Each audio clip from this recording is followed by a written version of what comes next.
دعائیں ٹریول کرتی ہیں، دعائیں پیچھا کرتی ہیں۔ رات کو اٹھے، تہجد پڑھی، اپنے انگوٹھے خود باندھے، اپنے ہاتھ سیدھے کیے، چادر اوڑھی، قبلے کی طرف چلے۔ تو کہتا ہے میں شیخ الوظائف ہوں، میں شیخ الاسلام ہوں، میں فلاں ہستی ہوں۔ تیری اوقات کیا ہے؟ گھر میں تیل، سرما، ناف بھرنا، ناک بھرنا، سوتے ہوئے منجن مسواک کرنا، جس کی سر میں تیل کی تلی ہوگی اس کی جوانی کبھی نہیں جائے گی۔ تیل ہماری زندگی ہے۔ چند چیزوں کو تیل ملتے نہیں تھے، پلاتے تھے، اور اپنے چمڑے کی جوتی کو۔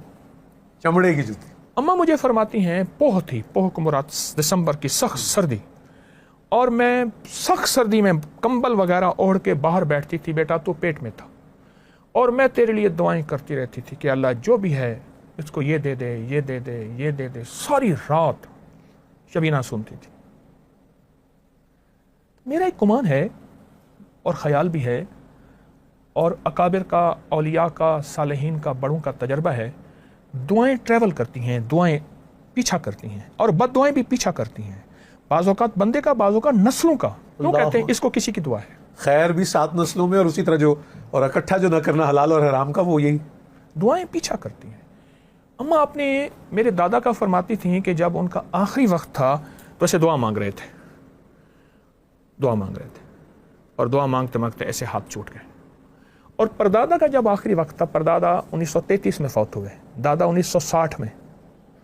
پردادا کا آخری وقت تھا تو اسی دن شام کو ہر بندے سے الوداع، ہندو سے، سکھ سے، دوست سے، مسجد سے بھی الوداع، جس قرآن کو پڑھتے تھے اس سے بھی الوداع۔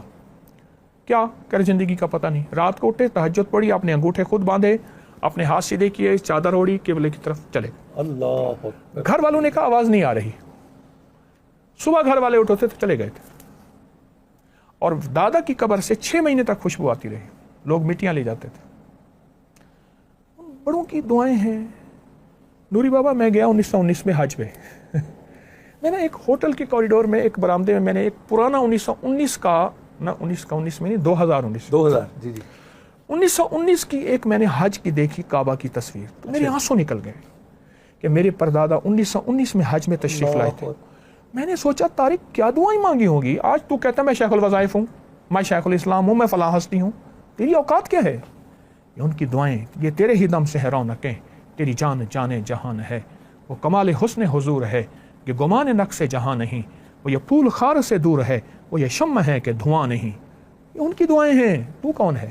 1919 میں آئے کیا؟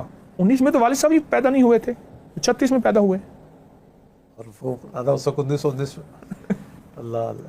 اچھا یہ کچھ آپ کو یاد ہے؟ جیسے مجھے یاد ہے میں شروع میں وہ تیل لگانے سے بہت بھاگتا تھا، اور میری چھوٹی تائی جی وہ پھر ان کے پاس کے بیٹھ جاتا تھا گھٹنوں میں جیسے وہ سر رکھ کے۔ کیا معمولات آپ کو، یا سرما جیسے آپ اکثر اس کی وفادیت بتاتے، اس کا کہاں سے آغاز ذرا بتائیے؟ ابھی بھی ہمارے گھر میں تیل، سرما، ناف بھرنا، ناک بھرنا، سوتے ہوئے منجن مسواک کرنا، اس کی آوازیں لگتی ہیں سوتے ہوئے۔ ٹھیک۔ اور تیل، ماں فرماتی تھی گھت سرچ تیل دی تلی تے کیوں جوانی گلی، جس کی سر میں تیل کی تلی ہوگی اس کی جوانی کبھی نہیں جائے گی۔ وقت سے پہلے بڑھاپا، کمزوریاں، دماغ، یادداشت، نظر نہیں۔ تیل ہماری زندگی ہے۔ پہلے دور کے بابے چند چیزوں کو تیل ملتے نہیں تھے، پلاتے تھے۔ جی یہ بھی میرے بالکل سننے، اپنے بدن کو، سر کو، آپ بسام کا اکثر وہ ذکر کرتے ہیں، ناف کو، جی، اپنے ڈنڈے کو، اور اپنے چمڑے کی جوتی کو۔ چمڑے کی جوتی، ڈنڈے کو بھی، ہاں بالکل ٹھیک، بالکل ٹھیک۔ تیل پلاتے تھے۔ میں نے یہاں تک دیکھا بچپن میں کہیں تیل کی کسی کی بوتل گری یا سڑک پہ تیل گرا ہوا تھا تو اس کو جوتی میں ملنا، ڈنڈے میں ملنا شروع کر دیا، میں نے یہاں تک دیکھا۔ صحیح۔ اچھا آپ کا کوئی معمول رہا مطلب دبانے کا، یا کوئی ایک ایسا تھا، یا آپ اس میں زیادہ ایکٹیو تھے، یا باقی 3 بہن بھائیوں میں سے وہ ایک ہوتا ہے نا؟ میں سب سے زیادہ کمزور تھا، آج بھی ہوں، لیکن والد صاحب رحمۃ اللہ علیہ کو دبانا، ان کے پاؤں پنڈلیاں، اماں کو، ابا کو کوشش تھی ان کو دباؤں، ان کی خدمت کروں۔ آخری وقت میں اماں کی سانس میرے ہاتھ میں تھے، اماں کا سر میرے ہاتھ میں تھا، آخری وقت میں میرے ہی ہاتھ میں تھا۔ تو مجھے ایک عجیب جوان نے، ایک درویش کی بات یاد آئی، کہنے لگے کہ مجھے ایک جوان نے کہا میرے پاس ایک اسم اعظم ہے، جو مانگوں یوں قبول ہو جاتی ہے، آپ کو دے دوں؟ دے دو۔ کہا جب بھی کوئی مجھے مشکل آتی ہے، اماں کے پاؤں دبانے بیٹھ جاتا ہوں اور اللہ سے باتیں کرنے بیٹھ جاتا ہوں، اماں کے پاؤں دباتا ہوں، اللہ سے باتیں کرتا ہوں، میرا کام ہو جاتا ہے۔